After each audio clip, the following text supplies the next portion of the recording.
बिस्मिल्लाहिर्रहमानिर्रहीम। अस्सलाम वालेकुम जनाब। स्टोरीज़ मैंने 4 शेयर करनी है, इंतहाई अहम स्टोरीज़ हैं।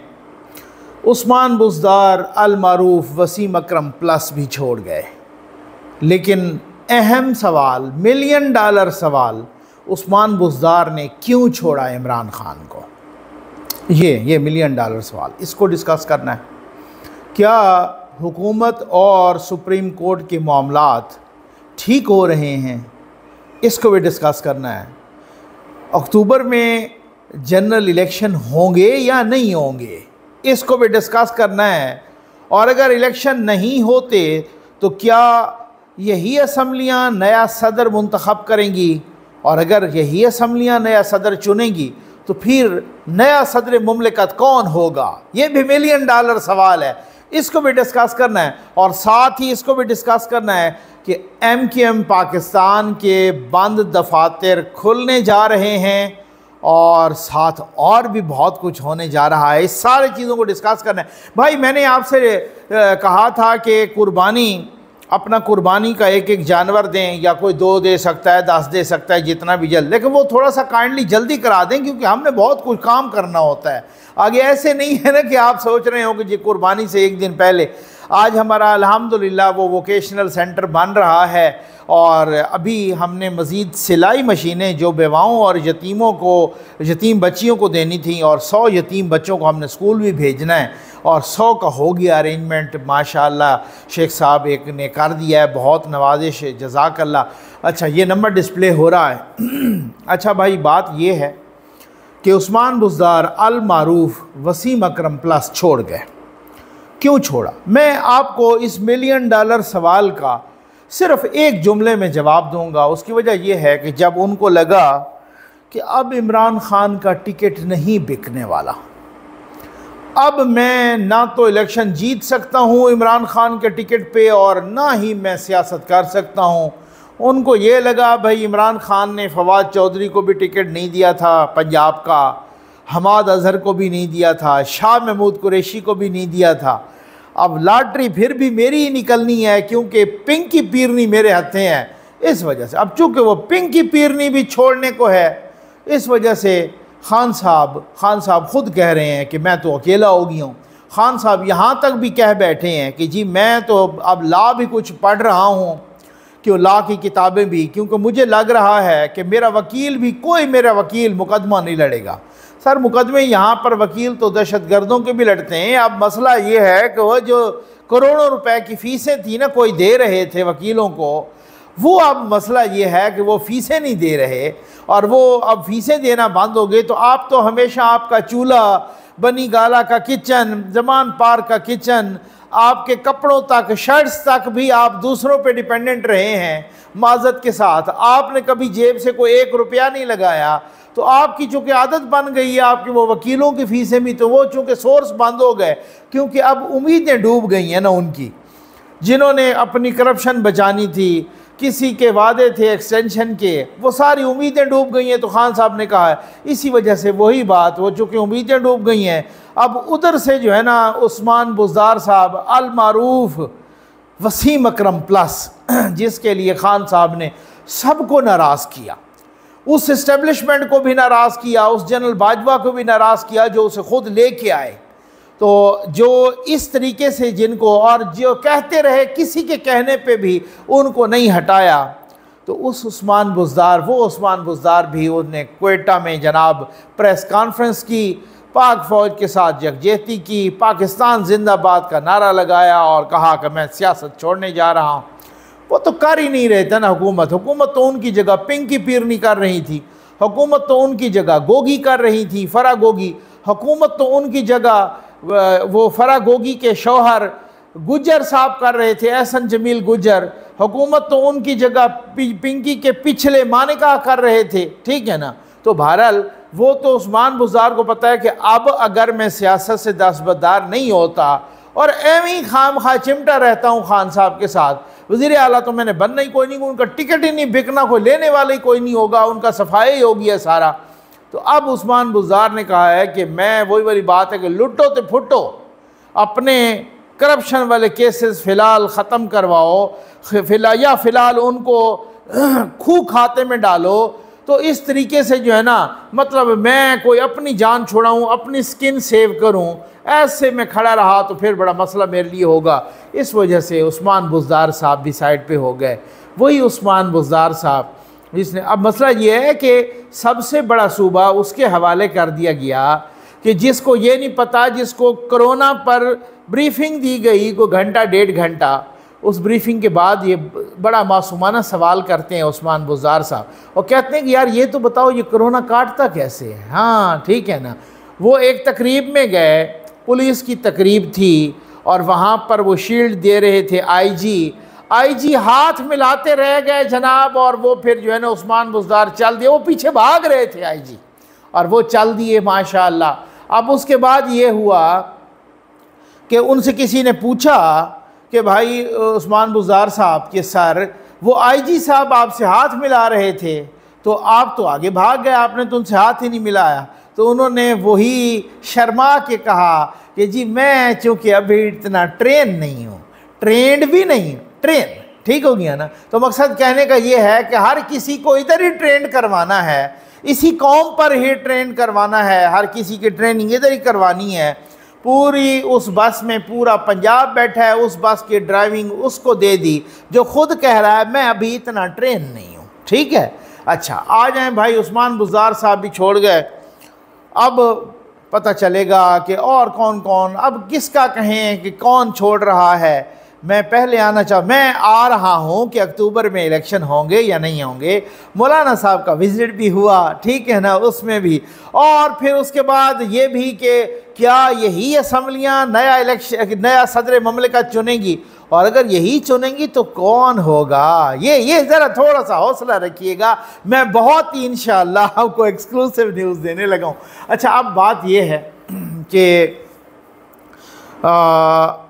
MKM पाकिस्तान के दफातर खुलने के इम्कानात पैदा हो गए। कुछ अर्सा कबल MKM पाकिस्तान के लीडरान मुसलसल कंट्रोल टावर के साथ बताया जा रहा है कि राब्ते में थे, और वो राब्ते में थे तो इस वजह से अब उनके जो दफातर हैं, पहले कह रहे हैं, बता रहे हैं कि जनाब रिपोर्टेडली उनके जो दफातर हैं वो पहले मरकज़ी दफातर खुलेंगे, फिर आहिस्ता आहिस्ता, और साथ कुछ रेस्ट्रिक्शंस भी होंगी कि बहुत लेट नाइट तक नहीं खोलना, सिर्फ आवाम की, लोगों की वेलफेयर के लिए वो इस्तेमाल होने हैं, वगैरह वगैरह कुछ शराइत भी होंगी। और MKM के दफातर जल्द खुलने लगे हैं। साथ ही ये भी कि सिंध असम्बली में MKM का अपोजिशन लीडर आने वाला है, क्योंकि कुछ PTI के लोगों ने रिज़ाइन कर दिया है, और वो जो हलीम आदिल शेख साहब हैं जिनको इमरान खान साहब ने बनाया, वो आ नहीं रहे असम्बली डर से। इस वजह से जनाब MKM पाकिस्तान ने ख्वाजा इजहारुल हसन और मोहम्मद हुसैन समेत कोई 3 नाम जो है ना उन्होंने दिए हैं, उस पर गौर कर रहे हैं, और हो सकता है कि जल्द ही MKM पाकिस्तान का सिंध असम्बली में अपोजिशन लीडर भी आ जाए, यानी लीडर ऑफ अपोजिशन MKM का।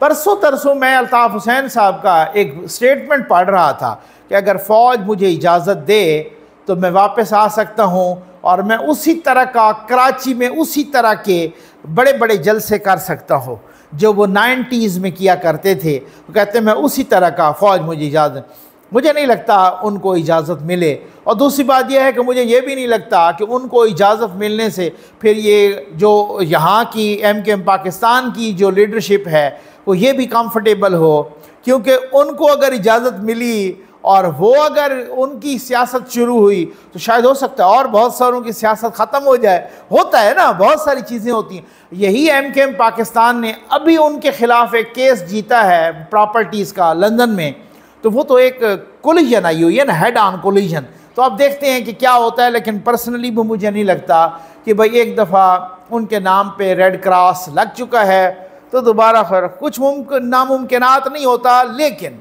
बहुत सारी चीज़ें हैं। तो अब ये वो आपके साथ ये डिस्कस करना था। आ जाए जनाब, अक्टूबर में इलेक्शन होंगे। कल हमारे दोस्त हैं हसन अयूब साहब, उन्होंने एक ट्वीट किया कि लोग सवाल करते हैं कि अक्टूबर में इलेक्शन हो जाएगा, अक्टूबर में।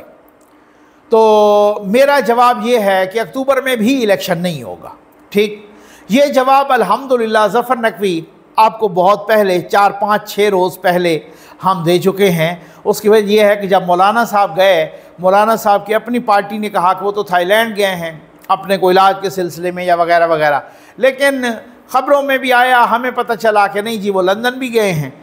हाँ ठीक है ना।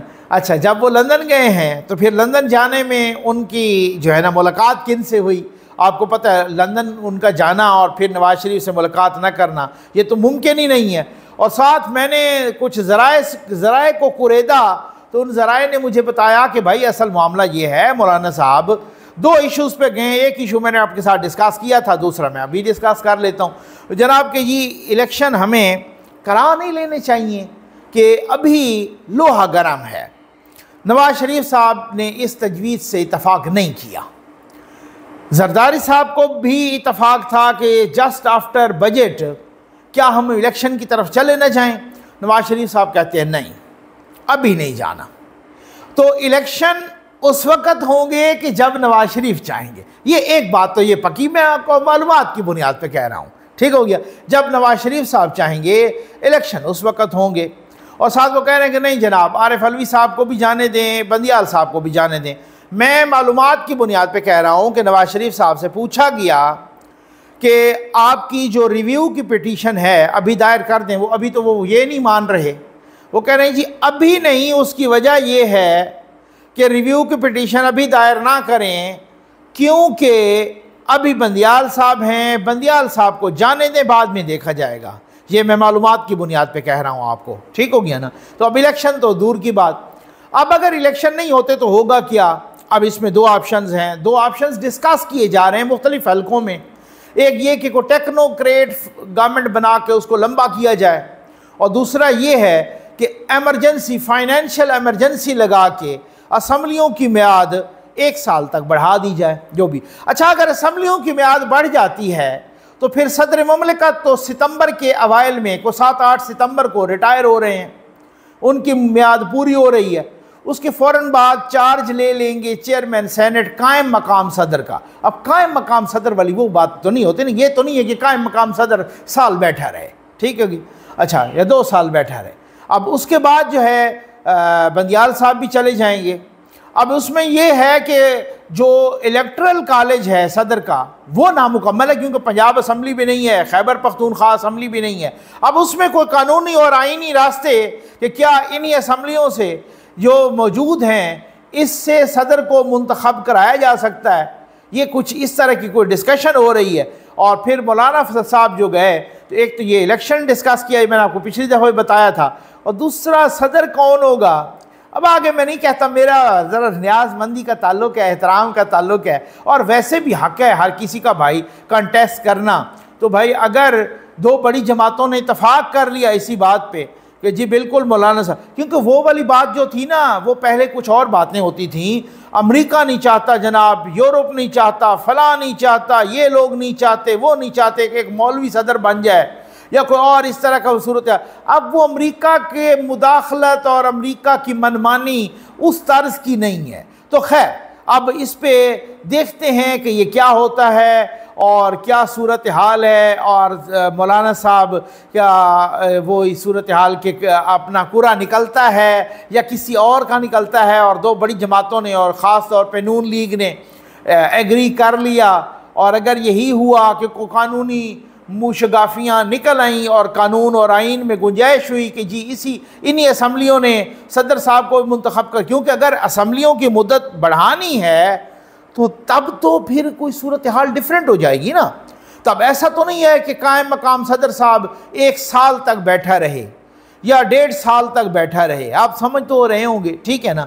तो यही है अभी तक जो ख़बरें हैं, जो इतलात हैं पक्की कि अक्टूबर में भी इलेक्शन होने नहीं लगा, क्योंकि फिर अक्टूबर में इलेक्शन नहीं होने लगा तो फिर वो बात, ये हामिद मीर साहब 2-4 प्रोग्राम्स में मुसलसल आजकल कह रहे हैं कि इमरान खान साहब हल्का ले रहे हैं चीज़ों को, और वो कह रहे हैं कि अभी तो मुझे कोई 15-20 लोगों ने टिकट्स वापस किए हैं पंजाब के। वो कह रहे हैं कि 3-4 रोज़ में इमरान खान के साथ जो होने लगा है ना उनको खुद भी खबर नहीं है और उनके रोंगटे खड़े हो जाएंगे, वो हैरान रह जाएंगे, उनके पैरों तले से ज़मीन निकल जाएगी। वो किसी को नहीं मालूम कि अगले कुछ चंद रोज़ में इमरान खान के साथ क्या होने लगा है। चलो हम भी देखते हैं कि मीर साहब क्या कहते हैं, क्या होने लगा है। कुछ वैसे है। मैं आपको अगली वीडियो में इंशाअल्लाह बहुत ही दबंग किस्म की एक्सक्लूसिव न्यूज़ दूंगा। उम्मीद है आपको वीडियो पसंद आई होगी। आपका बहुत बहुत शुक्रिया।